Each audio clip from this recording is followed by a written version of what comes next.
Ma'am. Thank you, General. You keeping Captain McCarthy in check there? Sorry, I'll take that for the record, sir. Okay. Could you very briefly describe what winning would look like in Afghanistan from an American point of view, and what losing would look like?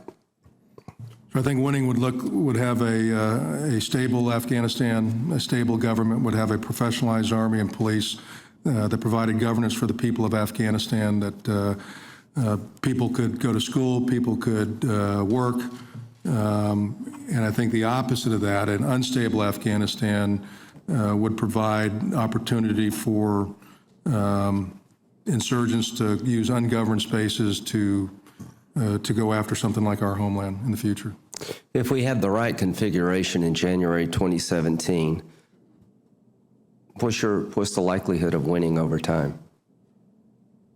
So I think we have a great opportunity if we continue to support the Afghan government and continue to work with the Afghan security forces. This is our best opportunity.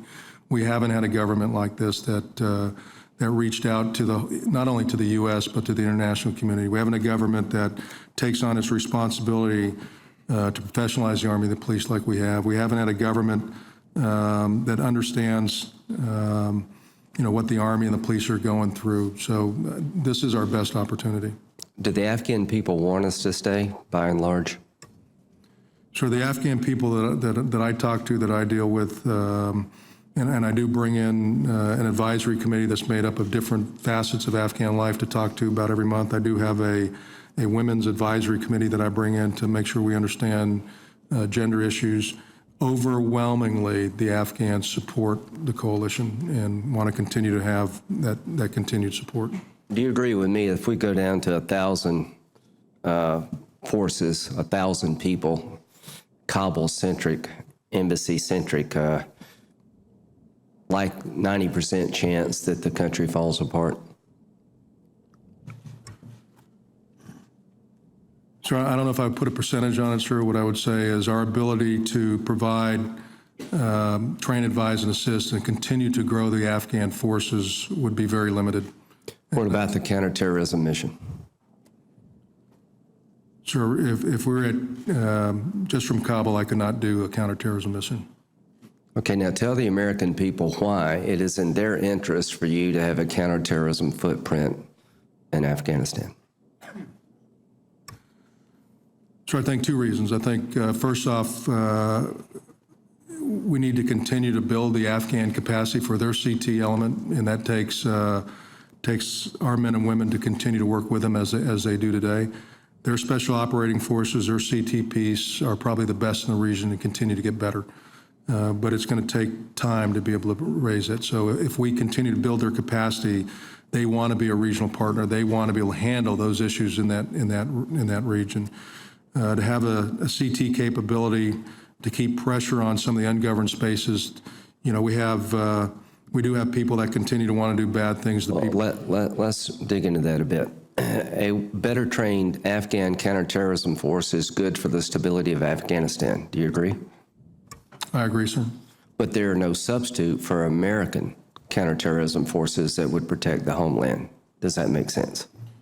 So I believe that, our counterterrorism forces are the best in the world. But they would have a focus that the Afghans would not have. Again, we want to continue to build the Afghan forces, yes, sir, but our forces provide our best opportunity. I'm just trying to make the case, as well as I know how, that we would be nuts to not have a counterterrorism force inside of Afghanistan, U.S. presence, counterterrorism folks, making sure that we never get attacked again like 9/11. Does that make sense to you? So I think General Dempsey has laid out a regional CT piece to have regional CT throughout different spots of the world to ensure. But Afghanistan would be the centerpiece of that. Sure, I would concur with that, yes, sir. And we're welcome there. They would welcome this presence. Absolutely, yes, sir. The only reason we wouldn't have a counterterrorism force in Afghanistan is because we decided not to ourselves. The Afghans welcome that presence. Sure, they welcome us there, yes, sir. Okay. Parwan Prison, is that moving forward in an acceptable way to use it as a national security detention facility? So Par 1 is the gold standard for Afghanistan, yes, sir. And this new president is willing to use that prison to take high-value targets, put them in jail so they can't bribe their way out. Is that correct? Sir, he has moved high-value targets from other provinces into Par 1 because, again, it is the gold standard. They have had some issues with some other prisons here lately, but not at Par 1. And just to end with my last question, do you see a commitment by President Ghani and Abdullah to do things differently than Karzai that give you optimism in terms of the future of Afghanistan if we continue to partner? Sure, without a doubt.